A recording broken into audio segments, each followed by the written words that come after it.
হাজিরিন, আমি আপনাদের সম্মুখে কোরআনুল কারীমের ৬৬ নম্বর সূরার নাম সূরা আত-তাহরিম। সূরার নাম সূরা আত-তাহরিম।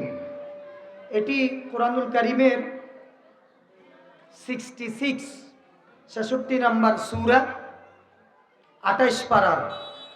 এই সূরার ৮ নম্বর আয়াতের অংশ বিশেষ আমি তেলাওয়াত করেছি। মনে থাকবে কোন সূরা? সূরা আত-তাহরিম। কত নম্বর সূরা এটি? কোরআনুল কারীমের ৬৬ নম্বর। কোরআনুল কারীমের টোটাল মোট সূরা কত? ১১৪। ১১৪ সূরার ৬৬ নম্বর সূরার ৮ নম্বর আয়াত থেকে, পুরো আয়াত পড়ি নাই, আয়াতের অংশ বিশেষ তেলাওয়াত করেছি। আল্লাহ সুবহানাহু ওয়া তাআলা এভাবে ইরশাদ করেন, ইয়াউমা লা ইউখজিল্লাহুন নাবিয়্যা ওয়াল্লাযীনা আমানু মাআহু নূরুহুম ইয়াসআ বাইনা আইদিহিম ওয়া বিআইমানিহিম يقولون ربنا أتمم لنا نورنا واغفر لنا إنك على كل شيء قدير। আমরা বলি আলহামদুলিল্লাহ। আল্লাহ সুবহানাহু ওয়া তাআলা ইরশাদ করেন, ইয়াউমা লা ইউখজিল্লাহুন নাবিয়্যা ওয়াল্লাযীনা আমানু মাআহু। আল্লাহ সুবহানাহু ওয়া তাআলা সেদিন মানে হাসরের দিন। কোন দিন? বিচারের দিন, ডে অফ জাজমেন্ট, বিচারের দিন। লা ইউখজি, আল্লাহ তাআলা অপমান করবে না, অপদস্থ করবে না। কাদেরকে? আন-নাবিয়্যা ওয়াল্লাযীনা আমানু মাআহু। এক নম্বরে অপমান, অপদস্থ করবে না। আল্লাহ তাআলার ঘোষণা, নবীকে আল্লাহ তাআলা কি করবেন না? অপমান করবেন। কাকে? নবীকে। এক নম্বরে অপমান করবেন না। কাকে? নবীকে অপমান করবেন না, বরং আল্লাহ সুবহানাহু ওয়া তাআলা নবীকে মাকামে মাহমুদ, প্রশংসিত স্থানে অধিষ্ঠিত করবেন। জোরে বলি না সুবহানাল্লাহ। তার পাশাপাশি ওয়াল্লাযীনা আমানু মাআহু, নবীর সাথী যারা, তাদেরকেও আল্লাহ অপমান করবেন না। নবীর সাথী, নবীর সহচর, তার মানে নবীর সাহাবী যারা, তাদেরকেও আল্লাহ কি করবেন না? অপমান করবেন না। নূরুহুম, সেদিন তাদের নূর, ইয়াসআ বাইনা আইদিহিম ওয়া বিআইমানিহিম, চমকাতে থাকবে তাদের সামনে এবং ডান দিকে। নূর চমকাতে থাকবে কার? রাসূল সাল্লাল্লাহু আলাইহি ওয়াসাল্লাম এবং তার সাথীদের, সাহাবায়ে কেরামের সামনে এবং ডানে কি চমকাবে? নূর চমকাবে, আলো চমকাবে। প্রশ্ন হতে পারে, ওখানে নূরের কাজ কি, আলোর কাজ কি? হাসরের মাঠটা এটা থাকবে অন্ধকার। হাসরের মাঠ কি? কেউ কাউকে দেখবে না। এই অন্ধকারের ভিতরে কেবলমাত্র যাদের নূর থাকবে তারা, আর বাকি যার কাছে নূর আছে তাকে দেখতে পাবে। এজন্য নূর দরকার আছে না নাই? আছে। আমরা এখন দোয়া করলে, আজকে মাহফিলের শিরোনামে ওয়াজ ও দোয়ার মাহফিল। কি মাহফিল? দোয়ার মাহফিল। এখন আমরা তো দোয়া করি, তো দোয়া করলে কি করি? আল্লাহ পৌরসভার ২ নম্বর ওয়ার্ডে আমার একটা টাওয়ার বানাই দেয়, পৌরসভার প্রাণকেন্দ্রে 0 পয়েন্টে যেন আল্লাহ একটা বড় দোকান নিতে পারি, একটা টাওয়ার বানাতে পারি, সে তৌফিক দান করো। তারপরে আমার বড় মেয়েটাকে আল্লাহ তুমি আমেরিকাতে প্রতিষ্ঠিত করো, ছেলেদেরকে আল্লাহ ম্যাজিস্ট্রেট বানাও, এমপি বানাও, মন্ত্রী বানাও। দোয়া কথা ঠিক কিনা? আল্লাহ আমার হায়াতটাকে 102 বছর বাড়ায় দাও, খালি এগুলা দোয়া। আবার এগুলো চাইলে কি কোনো অপরাধ আছে? মানে চাওয়া যাবে না, আমি এই কথা বলতেছি। রসুলও দোয়া করতেন, আমরাও কি করি? আল্লাহ রসুল দোয়া করতেন এভাবে, আল্লাহুম্মা আতি নুফুসানা তাকওয়াহা ওয়া যাক্কিহা আনতা খায়রু মান যাক্কাহা আনতা ওয়ালিয়ুহা ওয়া মাওলাহা। আল্লাহ আমাকে তাকওয়া দেন, বুক ভরা কি দেন? তাকওয়া দেন। নবী এভাবে দোয়া করতেন আল্লাহর কাছে, আমাকে পুত পবিত্র হৃদয়ের অধিকারী বানিয়ে দেন। আর দোয়া করতেন আল্লাহুম্মা আতি, আল্লাহ আমাকে দেন, কি দেন? নূর দেন। আল্লাহুম্মা জাআল ফি আইনি নূরা, আল্লাহ আমার চোখে নূর দেন। ওয়াফি সামঈ নূরা, আমার শ্রবণ শক্তিতে নূর দেন। ওয়াফি জাসাদি নূরা, আমার শরীরে নূর দেন। ওয়াফি আজমি নূরা, ওয়াফি জলদি নূরা, ওয়াফি রাসি নূরা। এভাবে আল্লাহ নবী, আল্লাহ আমার চোখে নূর দেন, কানে নূর দেন, চামড়ায় নূর দেন, হাড্ডিতে নূর দেন, মাথার উপরে নূর দেন, চুলের ভিতরে নূর দেন, আমার হৃদয়ে নূর দেন। আল্লাহ তাআলা তার আল্লাহর নবী আল্লাহর কাছে কি চাইতেন? নূর চাইতেন। কেন কেন? তাহলে কিয়ামতের দিন কি লাগবে? লাগবে কি না? আমরা শুধু দুনিয়ারটা চাই, আর ইমানদার বুদ্ধিমান তারা যারা দুনিয়ারটাও চায় আখিরাতেরটাও চায়। এই জন্য দোয়া করতে হয় কিভাবে? রব্বানা আতিনা ফিদ দুনিয়া হাসানাতাও ওয়া ফিল আখিরাতি হাসানাহ ওয়া কিনা আযাবান নার। আল্লাহ দুনিয়ার কল্যাণ আমাকে দান করেন, আখিরাতের কল্যাণও দান করেন, আর আমাকে জাহান্নাম থেকে নিষ্কৃতি প্রদান করুন। জোরে বলি না আমিন। এইভাবে দোয়া করতে হবে। তো নবী বলেন সেদিন নবীর সামনে এবং ডানে, সাহাবায়ে কেরামের সামনে এবং ডানে, তার মানে চতুর্দিকে নূর কি করতে থাকবে? চমকাতে থাকবে। আর সেদিন নবী বলবেন, সাহাবায়ে কেরামও বলবেন, কি বলবেন? ইয়াকুলুনা রব্বানা আতমিম লানা নূরানা ওয়াগফির লানা ইন্নাকা আলা কুল্লি শাইইন কাদির। আল্লাহ তাআলা ইয়াকুলুনা রব্বানা আতমিম লানা নূরানা, আপনি যে নূর ডানে এবং সামনে দিয়েছেন এই নূরটাকে আমাদের জন্য পরিপূর্ণ করে দিন। তার মানে আমাদের সামনে, পিছনে, ডানে, বামে, চতুর্দিকে, তার মানে আমাদের জন্য পুরো হাসর মাঠটাকে আলোকিত করে দিন নূর দ্বারা। জোরে বলি না সুবহানাল্লাহ। নূর তো দিবেন, সাথে সাথে আপনার কাছে মাপ চাই আমাদের ভুল ভ্রান্তির জন্য, অন্যায় অপরাধের জন্য আপনার কাছে ক্ষমা চাই। ওয়াগফির লানা, আপনি আমাদেরকে কি করে দেন? ক্ষমা করে দেন। ইন্নাকা আলা কুল্লি শাইইন কাদির, নিশ্চয়ই আপনি সব কিছুর উপর ক্ষমতাবান, শক্তিশালী। জোরে বলি না সুবহানাল্লাহ। তাহলে কিসের কথা? কার প্রশংসা করেছেন এই আয়াতে আল্লাহ তাআলা? নবীর প্রশংসা করেছেন, সাহাবায়ে কেরামের প্রশংসা করেছেন। যে আল্লাহ এক থেকেই বলে দিচ্ছেন আমি নবীকে, সাহাবায়ে কেরামকে নূর দেব, ওয়াদা করছেন। সুবহানাল্লাহ। সম্মানিত হাজিরিন, মাঝে মধ্যে এখানে শ্বশুর বাড়ি কাছাকাছি কার কার একটু হাত তুলেন।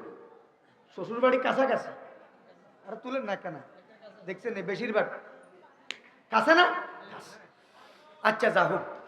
আবার মেয়ে বিয়ে দিয়েছেন বাড়ির আশপাশে কে কে একটু হাত তুলেন। তাও আস, আলহামদুলিল্লাহ, দুই গ্রুপে আস। তো দেখবেন মাঝে মধ্যে আব্বা অসুস্থ হলে, আম্মা অসুস্থ হলে, যে মেয়েটাকে বাড়ির পাশে বিয়ে দিছে, তো আব্বাকে আম্মাকে দেখার জন্য আসে, আসে কিনা?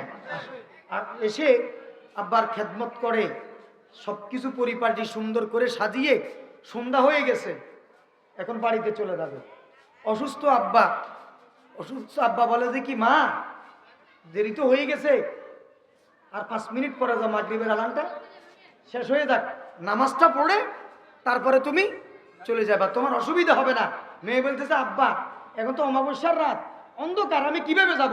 আব্বাকে কোনো চিন্তা নাই, তুমি নামাজটা পড়ে না। তো নামাজ পড়ছে, আব্বা টর্চ লাইট একটা নিছে, ম্যাগনেট লাইট, এত বড় লম্বা কালো, আসেনি? এমনি করে মারলে সামনের দিকে 3 মাইল পর্যন্ত আলোকিত হয়ে যায়। তো আব্বা বাড়ির সামনে এসে লাইটটা এভাবে মারছে, সামনের দিকে মেরে বলতেছে মা এই লাইটের আগায় আগায় সামনে সামনে হাঁটি, তুমি তোমার বাড়িতে চলে যাও। ঠিক কিনা? তোমার কোনো ভয় নাই, তোমার কোনো চিন্তা নাই, লাইট আমি মারছি, আমি লাইটটা ধরছি, লাইটের সামনে সামনে হেঁটে, আলোর সামনে সামনে হেঁটে তুমি বাড়িতে আল্লাহু আকবার। আব্বা বলতেছে তোমার কোনো ভয় নাই, তোমার কোনো চিন্তা নাই। আল্লাহ সুবহানাহু ওয়া তাআলা বিশ্বনবীকে সাহাবায়ে কেরামকে অভয় দিয়ে বলছেন, হাসরের মাঠ অন্ধকার হলেও সেখানে যত ধরনের ঝড়-ঝাপটা থাকুক না কেন, ওগো নবী, আপনার এবং আপনার সাহাবীদের সামনে আর ডানে আমি আল্লাহ নিজেই লাইট মারবো, আর সেই লাইটের আলোতে আপনি আপনার সাহাবায়ে কেরামকে নিয়ে জান্নাতে চলে যাবেন। জোরে বলি না সুবহানাল্লাহ। এজন্য রাসূল আমাদের আদর্শ, সাহাবায়ে কেরাম আমাদের আদর্শ। আল্লাহ রাসূল সাল্লাল্লাহু আলাইহি ওয়াসাল্লাম তিনি আমলের নির্দেশনা দিয়েছেন। সাহাবায়ে কেরাম যে আমলগুলি করেছেন ওই আমলগুলি আমাদের করার দরকার আছে না নাই? আমাদের আজকের মাহফিলের প্রধান যিনি ওয়াইস, প্রধান মুফাসসির, ওনার নাম আলহাজ হযরত মাওলানা শরীয়তুল্লাহ জিহাদি সাহেব। কি সাহেব? জিহাদি। তো উনি জিহাদের আলোচনা করবেন, গরম আলোচনা উনি করবেন। আমি না হয় আল্লাহ রাসূল সাল্লাল্লাহু আলাইহি ওয়াসাল্লাম যে আমলগুলো করেছেন, রসুলের সাহাবায়ে কেরামের কাছে কি কি প্রিয় আমল, কয়েকজন সাহাবীর জীবনী থেকে আপনাদের সাহাবায়ে কেরামের প্রিয় আমলগুলি আমরা শোনানোর চেষ্টা করব ইনশাআল্লাহ। তার পাশাপাশি আল্লাহ তাআলা রসুলকে বলেন আপনার কোনো ভয় নাই, আপনার সাহাবায়ে কেরামের কোনো ভয় নাই। এখন আমাদের জন্য কি এরকম সুসংবাদ আছে নবীদের মতো? আমাদের জন্য কি এরকম সাহাবায়ে কেরামের মতো সুসংবাদ আছে? আমি আলোচনা করব ইনশাআল্লাহ এশারের নামাজের পরে 10 শ্রেণীর মানুষ যাদের আখিরাতে কোনো ভয় নাই, কোনো চিন্তা নেই। জোরে বলি না সুবহানাল্লাহ। কি বলছি? যাদের কোনো ভয় নাই, যাদের কোনো চিন্তা নাই। এখন তারা কারা?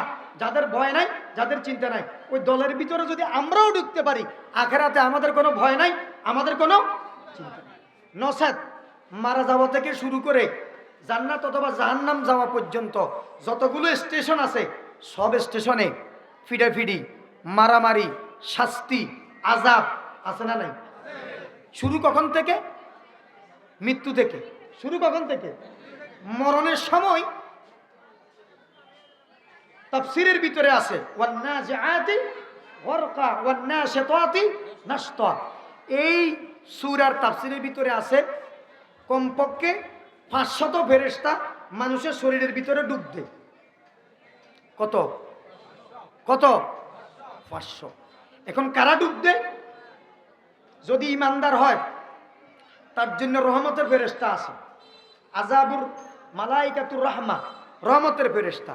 আর আমল যদি খারাপ হয় মালাইকাতুল আযাব আসে।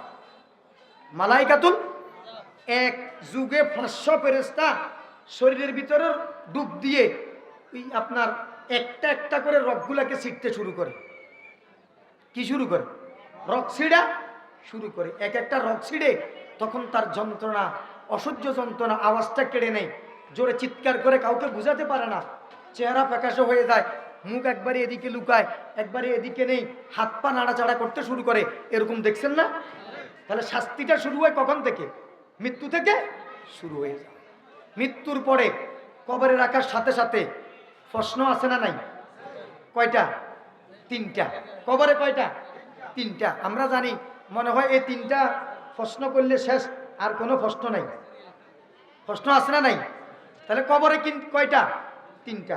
কোনো বর্ণনায় আছে কবরে প্রশ্ন 4টা। 4টা কাদের জন্য? এই 3টা প্রশ্নের যারা জবাব দিতে পারবে, মার রাব্বুকা ওয়ামা দীনুকা ওয়ামান হাযা রাজুলুল্লাযী বুইসা ফীকুম, অথবা ওয়ামান নাবিয়্যুকা, তোমার রব কে, তোমার নবী দিন কি, এই নবীটা, এই নবীকে চেনো, এভাবে বলবে। 3টা প্রশ্ন। এই 3টা প্রশ্নের যারা জবাব দিতে পারবে তাদেরকে চতুর্থ আরেকটা প্রশ্ন করা হবে, তুমি যে উত্তরটা দিলে, জবাবগুলো দিলে, কোত্থেকে দিয়েছ? তখন সে বলবে ইন্নী করাআতুল কোরআন আল কারীম, আমি কোরআনুল কারীম পড়েছি, কোরআনের ভিতরে এই প্রশ্নের উত্তরগুলো আছে। জোরে বলি না সুবহানাল্লাহ। তো যারা কোরআন পড়ে না তারা কি প্রশ্নের জবাব দিতে পারবে? পারবে না। তাহলে কবরের প্রশ্ন কয়টি? 4টি। কয়টি? 4টি। এবারে আসেন কিয়ামতের দিন। আর প্রথম প্রশ্ন নামাজ সম্পর্কে। কি সম্পর্কে? আউয়ালু মা ইউহাসাবু বিহিল আবদু ইয়াউমাল কিয়ামাতিস সালাত। কিয়ামতের দিন এই প্রথম প্রশ্ন হলো সালাত। তারপরে প্রশ্ন করবে আরো 5টা। কয়টা? 5টা। ওই 5টা প্রশ্ন কি কি? عن عبد الله بن مسعود رضي الله تعالى عنه قال قال رسول الله صلى الله عليه وسلم লা তাজুলু কদামা ইবনা আদম হাত্তা ইউসআলা আন খামসিন আন উমরিহি ফীমা আফনাহু ওয়া আন শাবাবিন ফীমা আবলাহু ওয়া আন মালিন মিন আইনা ইকতাসাবাহু ওয়া ফীমা আনফাকা ওয়া আন আমালিন ফীমা আলিমা আও কামা ক্বালা আলাইহিস সালাতু ওয়াস সালাম। হাসরে প্রশ্ন খতম করবে কি? নামাজ। ভালো করে বুঝবেন এবং আত্মস্থ মুখস্থ রাখার চেষ্টা করবেন। প্রথম প্রশ্ন কি? নামাজ। নামাজের পরে কয়টা? 5টা। কয়টা? 5টা। প্রথম প্রশ্ন ঠিক আছে, আন উমরিহি ফীমা আফনাহু, তোমার পুরো জীবনটা কোন কাজে ব্যয় করেছো, কিভাবে কাটিয়েছো। ওয়া আন শাবাবিন ফীমা আবলাহু, বিশেষ করে যৌবনকালটা কিভাবে ব্যয় করেছো, কোন কোন পথে কাটিয়েছো। তারপরে কোন পথে সম্পদ আয় করেছো, আবার কোথায় কোথায় খরচ করেছো। তাহলে ইনকামের সোর্স অফ ইনকাম সম্পর্কে প্রশ্ন করবে, আবার কোথায় কোথায় খরচ সেটাও কি করবে, প্রশ্ন করবে। তাহলে কয়টা হলো? 4টা। আর হলো অর্জিত এলেম অনুযায়ী কতটুকু আমল করেছো, কয়টা হলো? 5টা। শুধু এলেম অর্জন করলে হবে? ওয়াজটা শোনা কি জন্য? কান সুখ করার জন্য, মন সুখ করার জন্য, না আমল? আমল সে জিন্দগি बनती है, अमल से जिंदगी बनती है, जन्नत भी जहन्नम भी, ये खाक अपनी फितरत में न नारी है न नूरी। আমল দিয়ে জীবনটা সাজাতে হবে, কারণ আমলের দূরত্ব এত বেশি, যতটুকু আগুন উঠতে পারে না আমল তার চাইতেও অনেক উপরে উঠতে পারে। জোরে বলি না সুবহানাল্লাহ। তার মানে আমল দিয়ে কার কাছে যাওয়া যাবে? আল্লাহর কাছে। কার কাছে? আল্লাহর কাছে। সুবহানাল্লাহ। তাহলে এরপরে আর কি সম্পর্কে প্রশ্ন করবে? সুম্মা লাতুসআলুন্না ইয়াউমাইযিন আনিন নাঈম, দুনিয়াতে যত নিয়ামত ভোগ করেছো সকল নিয়ামত সম্পর্কে আল্লাহ প্রশ্ন করবে, জবাব দিতে হবে। হাত, এটা একটা কি নিয়ামত।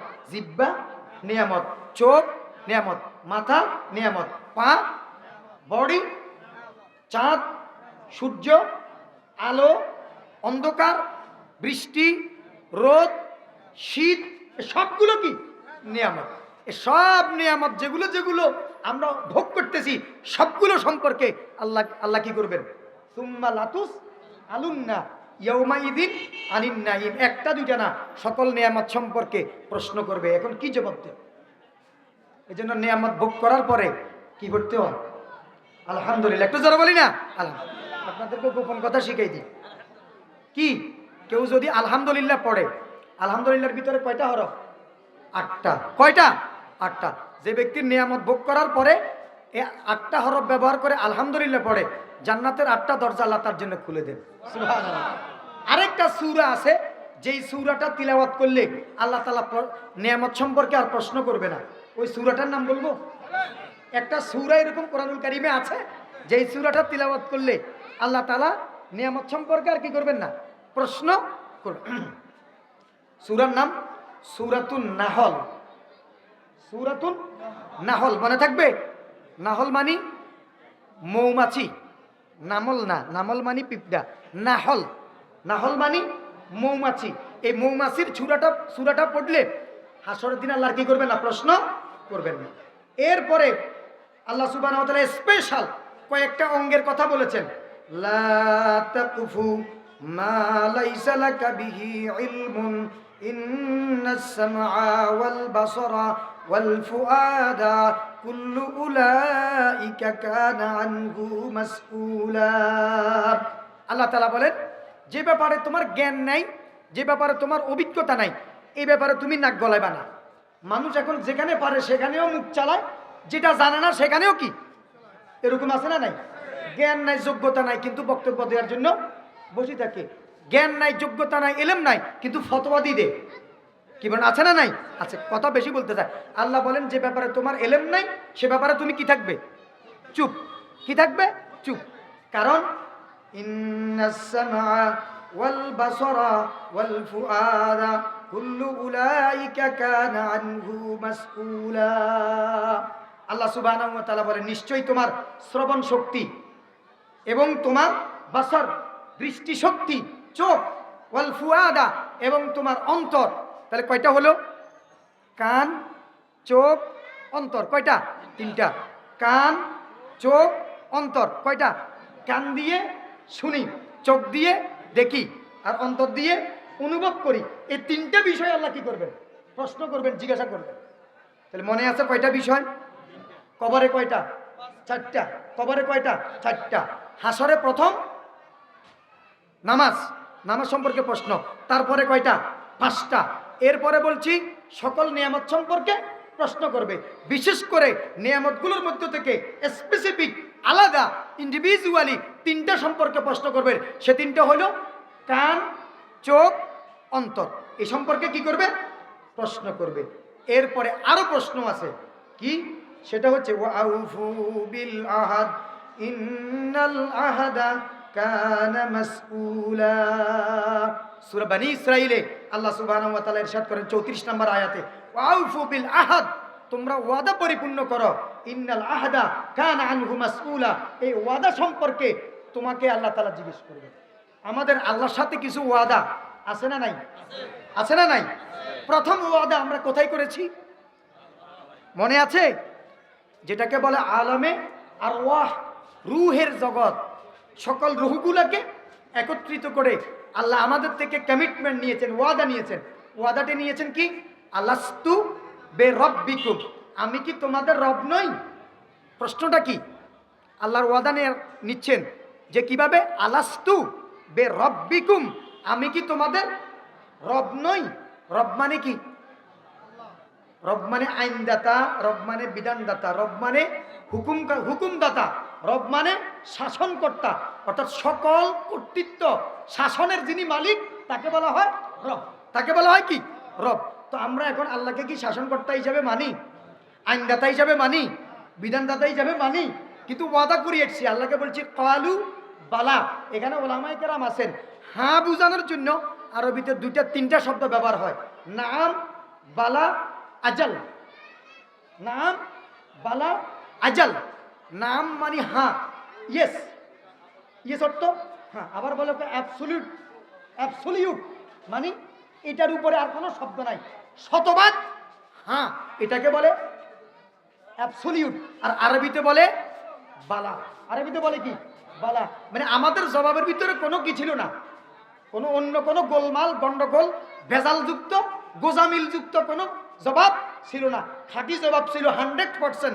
এনশিওর করেছি, সিউরিটি দিয়েছি, আল্লাহ আপনি আমাদের কেবলমাত্র, শুধুমাত্র, একমাত্র রব আপনি। এখন আল্লাহ বলে আমাকে যে স্বীকৃতি, আমার সাথে যে ওয়াদা করে আসছো রূহের জগতে, সেটা কিন্তু দুনিয়াতে আমি কি চাই? বাস্তবায়ন চাই। এই জন্যই সেটা শেখানোর জন্য আল্লাহ প্রথম আয়াত নাজিল করলেন কি দিয়ে? ইকরা বিসমি রাব্বিকাল্লাযী খালাক। তাহলে রবের কথা আছে। এবারে দিল আল্লাহ সুবহানাহু ওয়া তাআলা প্রথম আয়াত রব। এবারে নামাজ পড়তে দাঁড়াই, সেখানে বলি কি?